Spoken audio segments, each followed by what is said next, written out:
Hi everyone! So, as you may know, for these next 6 weeks, Katie, Maggie, and I are scattered in different places across the world.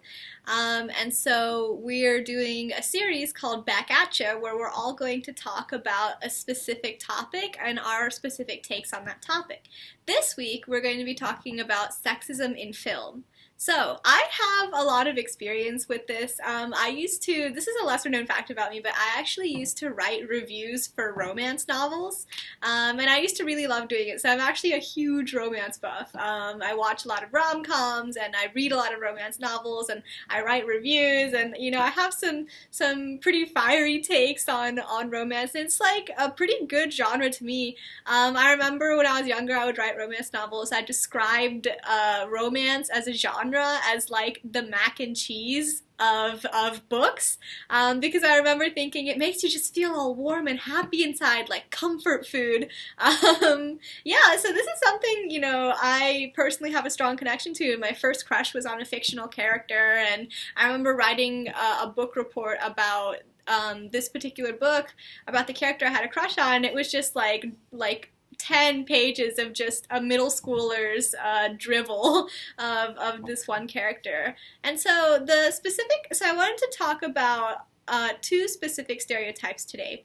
One being the manic pixie dream girl, and secondly, I want to talk about how that impacts women, or like the way we see women. So some of you might know I'm actually a women's and gender major in school, and I think about this a lot. So the manic pixie dream girl sounds like a really long, complicated title, but what it really is it refers to a female character in a film where the female character is really quirky and whimsical and has kind of maybe a sordid past, and she's just like really happy all the time and really just like a bundle of energy, super bubbly, and she exists mainly to help the brooding male character come out of his like misery or broodiness and show him the beauty of life, so per se. And this type of character is found a lot in rom-coms, and it's also found sometimes in video games, and it's quite sad to see, because it really just, we don't know very much about the female character. All we know is that, she's like super bubbly and super happy all the time, and apparently doesn't have any problems of her own that she voices, and she's only there to help take care of the male character and his needs, and helping him heal his own emotional instabilities. And it is quite disturbing for me to see this in films, because it reduces women essentially down to those two-dimensional, paper-thin characters of just being super happy all the time and super warm, and helping uphold the egos of men, so per se, or helping to help men navigate the world and not addressing their own problems. And, obviously there's nothing wrong with helping people navigate the world and being really kind to people, but what the manic pixie dream girl trope does is essentially filters down all of those things that we stereotypically expect from women. So the kindness, like being super warm all the time, being really bubbly, really extroverted, and makes that kind of the norm, because she's oftentimes the only prominent female character that we see in the film.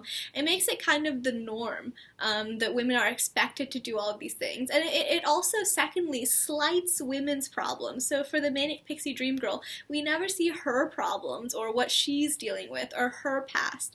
And that makes it so that we think that when women are complaining about their problems, it's like, oh, she's being really catty, or she's being really cranky, or, she's being terrible, versus, oh, she's just a normal person complaining about her problems.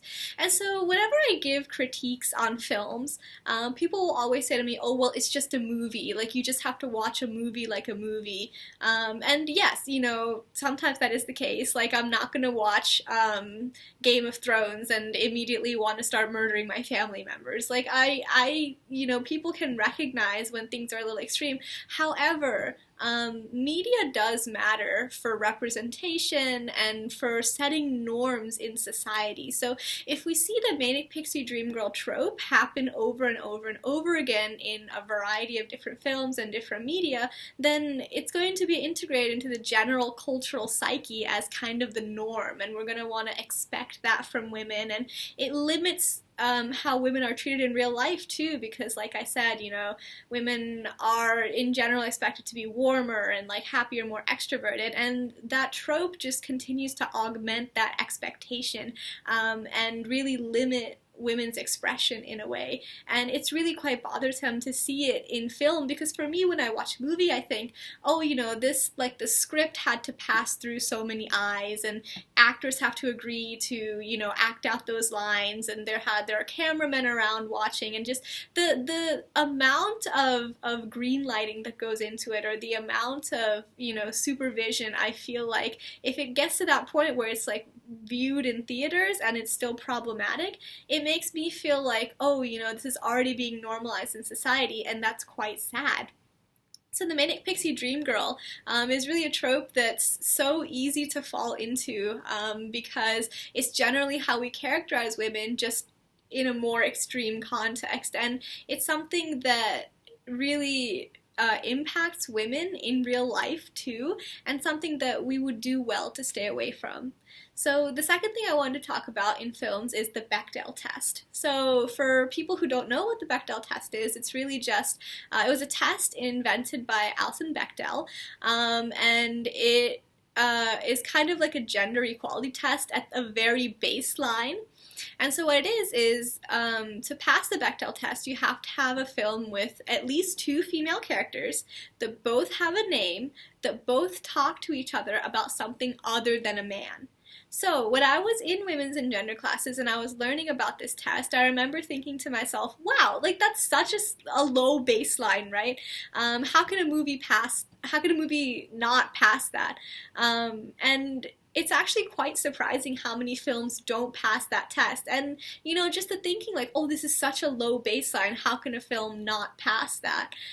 It's crazy kind of to see how many movies don't pass that test, and how women sometimes are just erased from films, and it's so important to have that representation there, but not just representation of women, because sometimes we can fall into those stereotypes like the manic pixie dream girl, but to have good representation of women, of people of all gender identifications, people of all sexuality, because representation really matters for how we see ourselves in film and how society sees us, or the way we present to society regardless of gender, race, ethnicity, sexuality, age.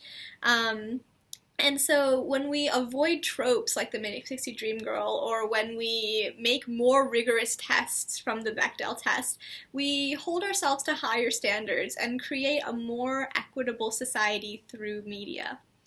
And that's my take on sexism in films this week. And as you know, you may have noticed, this video isn't going through any editing. And the reason for that is because usually Katie will edit my videos and make it seem like I'm really polished or really smooth, but I wanted to do these types of takes as honestly as I could, and as genuinely as I could. So this is my genuine opinion without editing, and I really wanted to kind of bring forth that honesty so that we could create a conversation between how we react to the different topics that we will be bringing up in this series. So now that you know my takes on sexism in film, or in Western film in particular, I have a whole other take on Indian films, which I will be putting out soon. Katie and Maggie, I want to know what you guys think. So back at ya!